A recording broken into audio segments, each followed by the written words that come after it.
আরে বাপরে, মনে হচ্ছে ম্যাডাম এসে গেছে। মনে হচ্ছে আমি অনেকক্ষণ ধরে ঘুমিয়ে পড়েছি।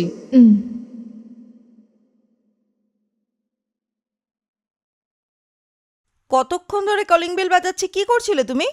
আসলে মানে দরজা খুলতে এত দেরি কেন? এখানেই বসেছিলাম, একটু ঘুম এসে গেছিল। তোমাদের কাছে তো সবসময় কোনো না কোনো জবাব রেডিই থাকে।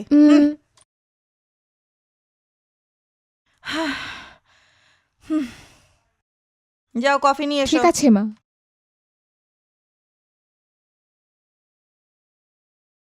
এই যে নিন মা।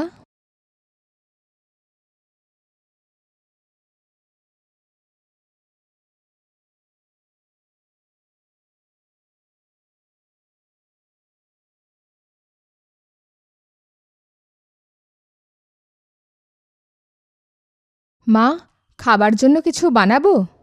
আমরা বাইরে গিয়েছিলাম তো, ওখান থেকেই খেয়ে এসেছি। আমি খুব ক্লান্ত এখন। আমি ভেতরে যাচ্ছি আরাম আচ্ছা মা। করতে। যদি কেউ আসে তাহলে বলবে বিকেল 5টার পরে আসতে। হ্যাঁ, ঠিক বলে আছে তো? দেবো মা। ঠিক আছে ম্যাডাম।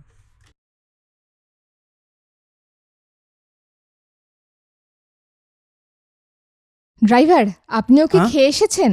বলো তুমি কি বানিয়েছো? আমি ভাত আর মাছের ঝোল বানিয়েছি। আমার খাওয়ার জন্য কিছু রেডি করে দাও না। আচ্ছা, আপনি তো ম্যাডামের সঙ্গেই ছিলেন, উনি আপনাকে কি কিছুই আরে খাওয়াননি? খাইয়েছে, কিন্তু ওনার সামনে কি করে পেট ভরে আমি খাই বলো তো দেখি? হ্যাঁ, আপনি ঠিকই বলেছেন। আচ্ছা আসুন, খাবার দিচ্ছি।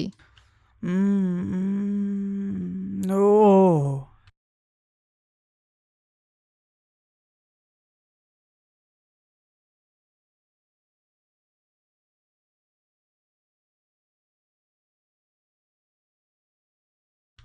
কি গো, এটা কি বানিয়েছো তুমি?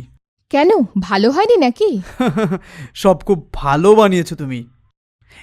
এত সুন্দর কেউ বানায় নাকি? এরকম খাবার আমি কোনো দিন টেস্ট করিনি। ধন্যবাদ, আপনি ঠিক খেয়ে আছে। নিন।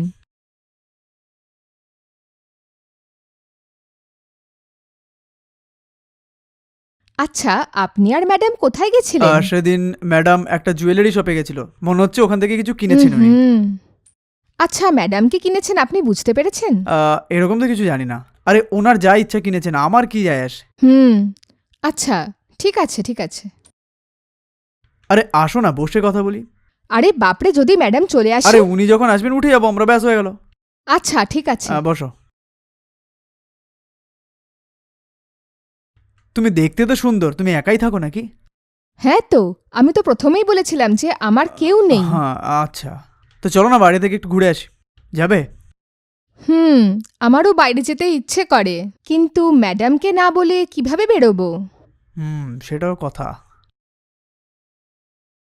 আপনি ম্যাডামকে বলে এখানেই থাকতে পারেন তো? ঠিক আছে, আমি ম্যাডামকে জিজ্ঞাসা করে দেখব, উনি কি বলেন একবার শুনে দেখি। তাই করুন। ঠিক আছে।